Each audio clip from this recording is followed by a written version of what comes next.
नमस्कार प्रिय विद्यार्थियों, मैं Mahavir Singh associate professor government Lohia college Churu सभी बीकॉम पार्ट 3 के स्टूडेंट्स का स्वागत करता हूं। प्रिय विद्यार्थियों, आज हम फाइलिंग ऑफ रिटर्न पार्ट 2 पर विचार करते हैं। पार्ट 1 में अपने जीएसटी में सामान्य रूप से पंजीकृत जो व्यक्ति होते हैं उनके द्वारा दाखिल की जाने वाली रिटर्न्स के बारे में अपन ने अध्ययन किया था। आज हम बाकी बची हुई रिटर्न्स, जिसके अंदर कंपोजिशन योजना के करदाताओं के द्वारा कौन कौन सी विवरणियां दाखिल की जाती हैं और इसके अलावा बची हुई अलग अलग प्रकृति के जो करदाता होते हैं उनके लिए कौन कौन सी विवरणियां दाखिल की जाती हैं, उनके बारे में अपन अध्ययन करेंगे। तो अपन चलते हैं, कंपोजिशन योजना के करदाता कौन सी विवरणी दाखिल करते हैं। इसमें सबसे पहले है जीएसटी सीएमपी 08। ये एक्चुअल में ये जीएसटी आर नहीं है, ये जीएसटी सीएमपी जो 08 है, ये एक ऐसा विवरण जो है वो है कि जब कोई भी प्रत्येक जो पंजीकृत व्यक्ति होता है जो कि धारा 10 के अंतर्गत जो उसको कर चुकाने के लिए दायी होता है, तो वो कंपोजिशन योजना में ही है। इसके अलावा अगर कोई अधिसूचना संख्या GSR 189E का लाभ लेते हुए अगर कोई कर का भुगतान करता है, इन दोनों पोजीशंस के अंदर वह करदाता प्रत्येक तिमाही की जो है वो या उसके भाग के लिए स्वयं के द्वारा निर्धारित जो कर के भुगतान का ब्यौरा देते हुए एक विवरण फॉर्म जीएसटी सीएमपी 08 में प्रस्तुत करेगा। तो ये वास्तव में सीएमपी 08 यानी कंपोजिशन के 08 में जो विवरण दाखिल किया जाता है वो त्रैमासिक होता है और इस त्रैमासिक विवरण में उसके द्वारा जितना भी टैक्स जो चुकाया गया है उसका वो पूरा ब्यौरा प्रस्तुत करेगा। भाई कितनी उसकी टर्नओवर थी, उस पर कितना टैक्स था और कितना उसने टैक्स जमा करवाया है, ये परिसूचना है वो त्रैमासिक वो प्रस्तुत करेगा। और ये ऐसा विवरण है वो उस तिमाही के अगली समाप्ति के अगले जो माह की 18 तारीख जो है उस तक उसको प्रस्तुत कर देनी चाहिए। वह पंजीकृत व्यक्ति देकर या ब्याज की राशि को इलेक्ट्रॉनिक नकद खाता बही में नाम करके अपने दायित्व से मुक्त हो जाता है। तो यहां पर कहने का अभिप्राय यह है कि उसकी जो जितनी भी राशि उसके द्वारा देय होती है वो उतनी वो इलेक्ट्रॉनिक खाता बही में नाम कर दी जाती है उसको, और वो राशि जो है वो उतनी फिर उससे वो अपने दायित्व से मुक्त हो जाएगा, क्योंकि उसका पेमेंट हो गया तो फिर उसको उसका दायित्व रहेगा नहीं। तो ये बात तो क्या हुई, त्रैमासिक रूप से दिया जाने वाला विवरण उस समझौता योजना या जिसको कंपोजिशन योजना के करदाता के द्वारा उस तिमाही के बाद में वाले महीने की 18 तारीख तक। इसके बाद में आता है जीएसटीआर 4। जीएसटीआर 4 वास्तव में क्या होती है, यह प्रत्येक वित्तीय वर्ष के बाद दाखिल की जाती है। जब वित्तीय वर्ष समाप्त हो जाता है तो वित्तीय वर्ष समाप्त हो जाने के बाद या कि उस वित्तीय वर्ष के भाग के लिए यह विवरणी जीएसटीआर 4 में दी जाती है और वो 30 अप्रैल तक, वित्तीय वर्ष समाप्त होता है 31 मार्च को, तो 30 अप्रैल तक यानी एक महीने के अंदर अंदर ये जो रिटर्न है ये फाइल हो जानी चाहिए। इस रिटर्न में सभी प्रकार की जो उसकी आवर्त है, चाहे वो पंजीकृत को है या राज्य के भीतर है, राज्य के बाहर है, आवक आपूर्ति, जावक आपूर्ति, सब का विवरण उसको देना होता है इस जीएसटीआर 4 के अंदर।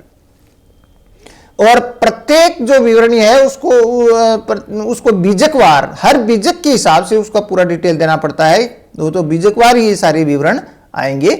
तो इस पूरी जो है टैक्स संबंधी इंफॉर्मेशन है वो जीएसटीआर 4 में आ जाती है। अब आता है एनुअल रिटर्न। इसके द्वारा वार्षिक विवरणी भरी जाती है जो कंपोजिशन योजना के करदाता के द्वारा। ये वार्षिक विवरण जीएसटीआर 9 और जीएसटीआर 9C के अंदर 9A और 9C में भरी जाती है। 9A और 9C में भरी जाती है ये जो है। तो इसमें भी बात वही है कि जो व्यक्ति जो है वो धारा 10 के अंतर्गत जो कर देने के लिए उत्तरदायी है या जिसने जो है वो 189 GSR 189E का लाभ लेकर के उसने कोई मतलब आपूर्ति वगैरह की है, तो संपूर्ण वर्ष भर की आवक जावक आपूर्तियों और आवक पूर्तियों पर चुकाए गए कर और जावक आपूर्तियों पर इलेक्ट्रॉनिक रोकड़ खाते में जमा कर संबंधी विवरण जो है वो फॉर्म जीएसटीआर 9 में आगामी 31 दिसंबर तक देना होगा। फॉर्म जीएसटीआर 9 में आगामी 31 दिसंबर तक देना होगा। आगामी 31 दिसंबर तक देना होगा जीएसटीआर 9 में। ये कर संबंधी सारे विवरण जो हैं वो फॉर्म नंबर जीएसटीआर 9 में आगामी 31 दिसंबर तक, क्योंकि एनुअल रिटर्न है वो सारी 31 दिसंबर तक की होती है, तो वो जीएसटीआर 9 में उसको देना होगा। लेकिन इसमें एक बात और बताई गई है कि यदि उसकी सकल आवर्त 2 करोड़ रुपए से अधिक हो जाती है तो ऐसी स्थिति में उसको एक 9C के अंतर जो है वो एक रिकंसिलिएशन स्टेटमेंट भी इस जीएसटीआर 9 के साथ जीएसटीआर 9C दाखिल करना पड़ता है। वो कंडीशन इसने बता दी कि भी सकल आवर्त 2 करोड़ रुपए से अधिक हो जाती है तब उसको 9C देना पड़ता है। इस संबंध में यह भी एक महत्वपूर्ण ध्यान रखने की बात है कि यदि कोई करदाता इस कंपोजिशन योजना से सामान्य योजना में प्रवेश कर जाता है या उसके लिए दायी हो जाता है सामान्य योजना के अंतर्गत, तो ये जो उपयुक्त विवरणियां बताई हैं उसको ऐसी स्थिति में भी उसको ये विवरणियां भी दाखिल करनी पड़ती हैं। और सामान्य योजना की जो है वो तो है ही है, लेकिन ये विवरणियां भी उसको दाखिल करनी पड़ती है। अन्य विवरणियां, इसके अलावा भी कुछ विवरणियां हैं जिनके बारे में अपन देखते हैं अदर रिटर्न्स कौन सी हैं। जैसे एक है जीएसटीआर 5। जीएसटीआर 5 एक्चुअल में कौन सी विवरणी होती है? ये ऐसे एक पंजीकृत अनिवासी करदाता के द्वारा मासिक रूप से भरी जाने वाली रिटर्न है, यानी नॉन रेजिडेंट टैक्स पेयर जो होते हैं वो मंथली रिटर्न होती है उनकी, उसको हम जीएसटीआर 5 कहते हैं। ये प्रत्येक महीने के बाद वाले महीने की 20 तारीख तक ये रिटर्न भरी जानी चाहिए, और या 20 तारीख तक, या फिर उसका पंजीकरण जो है वो मान लीजिए वो उसका जो है वो डेट एक्सपायर हो गई उसके पंजीकरण की, तो उसके 7 दिनों के भीतर इन दोनों में से जो पहले हो, यानी 20 तारीख या पंजीकरण समाप्त होने की या एक्सपायर्ड होने की 7 दिवस के भीतर, इनमें से जो भी पहले हो वो जीएसटीआर 5 में दाखिल करनी होती है। इस विवरण में उसको समस्त आवक जावक आपूर्तियों का और टैक्स, ब्याज, कर आदि का उल्लेख करना होगा। तो ये नॉन रेजिडेंट टैक्स पेयर के लिए हो गई। इसके बाद में आता है जीएसटीआर 6, ये होता है आईएसडी के लिए, इनपुट सर्विस डिस्ट्रीब्यूटर्स के लिए होता है, और ये भी इनपुट सर्विस डिस्ट्रीब्यूटर्स द्वारा मासिक रूप से भरी जाने वाली रिटर्न है, और ये अगले महीने की 13 तारीख तक भरी जानी चाहिए। अब क्या होगा कि इनपुट सर्विस डिस्ट्रीब्यूटर जब अपनी रिटर्न जीएसटीआर 6 में भरेगा, वो कैसे भरेगा? वो उस आईएसडी को, जिसको इनपुट सर्विस डिस्ट्रीब्यूटर है जो, उसने जहां से इनपुट सेवा ली है, यानी उसकी सेवा का जो आपूर्ति करता है, वो जो ही जीएसटीआर 1 भरेगा उसको आपूर्ति के लिए, तो ये आईएसडी के पास जीएसटीआर 6A खुल जाएगा, और वो सारा विवरण जो उसने जीएसटीआर 1 में भरा है वो स्वतः जनरित होकर के वो जीएसटीआर 6A में आ जाएगा। और आईएसडी फिर क्या करेगा? जीएसटीआर 6A के अंदर दी गई सूचनाओं और अपने बही खातों की सूचनाओं को सबको मिला करके उसमें जोड़, बाकी घटाना, जो कुछ भी करना होता है परिवर्तन, वो करते हुए वो जीएसटीआर 6A और अन्य कोई सूचनाओं के आधार पर वो जीएसटीआर 6 को भरता है। और ऐसी स्थिति में उसके द्वारा जो है वो धारा 20 के तहत जारी किए गए सभी बीजकों का ब्यौरा उसको प्रस्तुत करना होगा। तो ये जीएसटीआर 6 के बारे में हुआ कि आईएसडी द्वारा दाखिल की जाने वाली विवरणी हुआ। जीएसटीआर 7 अपन देखते हैं। जीएसटीआर 7 ये कोई ऐसा व्यक्ति जिसको कि उद्गम स्थान पर कर काटने के लिए कटौती करने का कोई प्रावधान है कि उद्गम स्थान पर कर की कटौती यानी टीडीएस करने वाले जो व्यक्ति होते हैं उनके द्वारा ये विवरणी है वो भरी जाती है, और उसको अगले महीने की 10 तारीख तक उसको भर देना चाहिए। जीएसटीआर 7 जो है उद्गम स्थान यानी टीडीएस करने वाले व्यक्तियों के द्वारा भरी जाने वाली रिटर्न जो अगले महीने की 10 तारीख को भरी जानी चाहिए, और इसमें पूरे महीने की गई कर की कटौती का विवरण होगा। यानी जो भी कोई पेमेंट हो रहा है और अगर वो टैक्स काट के पेमेंट होता है तो इस तरीके का जो मतलब ये भुगतान किसी को कर रहे हैं और उसमें टीडीएस हो रहा है, तो ऐसी स्थिति में वो टीडीएस की उसने कितना काटा है उसका पूरा ब्यौरा हर माह देना होता है और अगले महीने की 10 तारीख तक देना होता है। यह विवरण इलेक्ट्रॉनिक रूप से पोर्टल पर उस व्यक्ति को भी उपलब्ध कराया जाएगा जिसका कर काटा गया है, और जीएसटीआर 7A में उसको काटे गए कर के संबंध में प्रमाण पत्र जारी किया जाएगा। क्लियर बात? यानी ऐसे व्यक्ति जिसका उद्गम स्थान पर कर काटने का दायित्व है।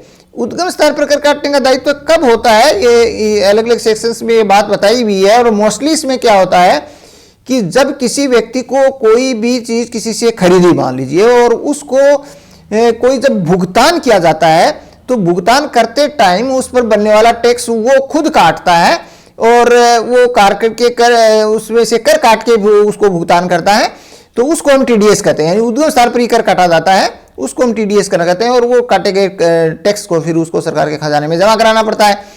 तो ये जो कार्रवाई है वो कहते हैं कि ऐसी अगर स्थिति है तो उसको हम टीडीएस वाले करदाता कहते हैं और उनके द्वारा भरी जाने वाली विवरणी कहते हैं। और ऐसी विवरणी जो होती है वो जीएसटीआर 7 में भरी जाती है। जो ही जीएसटी 7 में वो विवरणी भरेगा, जीएसटी 7A में उसका प्रमाण पत्र जनरेट होगा और उसको प्रमाण पत्र जारी कर दिया जाएगा कि उसके द्वारा कितना टैक्स जमा कराया गया है। जीएसटीआर 8 के अंदर क्या होगा, जीएसटीआर 8 एक्चुअल में ये जो है वो हम टीसीएस वाले कहते हैं, टैक्स कलेक्टेड एट सोर्स वाले। ये एक्चुअल में क्या है, ई कॉमर्स ऑपरेटर होते हैं। ये ई कॉमर्स ऑपरेटर होते हैं। ये ई कॉमर्स ऑपरेटर का मुख्य काम क्या होता है कि जो मुख्य रूप से आपूर्तिकर्ता व्यक्ति होता है वो स्वयं आपूर्ति नहीं करता, बल्कि वो ई कॉमर्स ऑपरेटर के मार्फत से आपूर्ति करता है। इसलिए इसको हम टैक्स कलेक्ट करने वाले जो व्यक्ति होते हैं वो चूंकि ई कॉमर्स ऑपरेटर ही टैक्स कलेक्ट करेगा, तो ऐसे व्यक्ति को हम इसलिए अपन इसको टीसीएस का नाम दे देते हैं। एक्चुअल में आप इसको इसी रूप में समझिए कि वो ई कॉमर्स ऑपरेटर होते हैं जो कि आपूर्तिकर्ता के लिए सेवाएं प्रदान करते हैं और उसके काम को जो है उसकी प्रोडक्ट्स को वो आगे जो है वो सर्कुलेट करते हैं।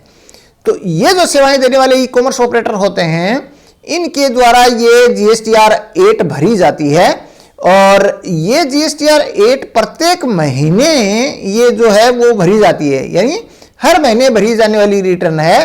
और इसको जो है इसको प्रति महीने ये भरी जाती है।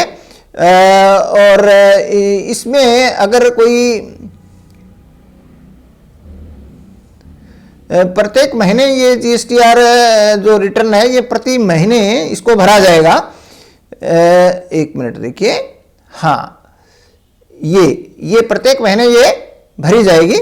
अब यहां पर क्या है कि एक बात और इंपॉर्टेंट ध्यान रखने की है कि आपूर्तिकर्ता अपने आप से जीएसटीआर 1 भरता है और आपूर्ति लेने और ये ई कॉमर्स ऑपरेटर जीएसटीआर 8 भरते हैं, तो ये दोनों मैच हो जानी चाहिए। यदि कोई इसके अंदर विसंगति आती है तो फिर ऐसी स्थिति में आपूर्तिकर्ता को तो जीएसटी MIS 3 जारी किया जाता है, जबकि ई कॉमर्स के संचालक को जीएसटी MIS 4 में सूचित किया जाता है कि भाई ये डिस्क्रिपेंसी आ रही है, इसके अंदर ये मेल नहीं हो रहा दोनों का, क्योंकि जो आपूर्ति करने वाला होता है वो ई कॉमर्स ऑपरेटर के तो सेम ही आना चाहिए।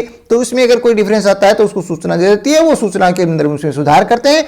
लेकिन यदि फिर भी कोई विसंगति बनी रह जाती है तो अल्टीमेटली जो आपूर्तिकर्ता होता है उसी की टैक्स लायबिलिटी होती है।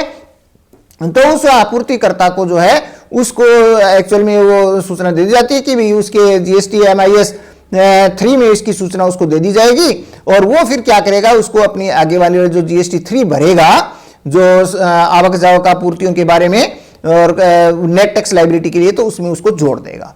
तो ये प्रक्रिया जो है वो ई कॉमर्स ऑपरेटर के बारे में होती है। अब ई कॉमर्स ऑपरेटर ये तो प्रति माह की बात हुई। अब वो वार्षिक रूप से वो जीएसटीआर 9B भरता है ई कॉमर्स ऑपरेटर। ये वार्षिक विवरणी ई कॉमर्स ऑपरेटर भरता है, इसमें प्रति वर्ष भर की समस्त वित्तीय वर्ष की माध्यम से की गई आपूर्तियों को अगले 31 दिसंबर तक वो दिखाता है, उसके अंदर प्रस्तुत करता है। तो वार्षिक विवरणियां सभी अगले वर्ष की 31 दिसंबर तक भरी जाती है।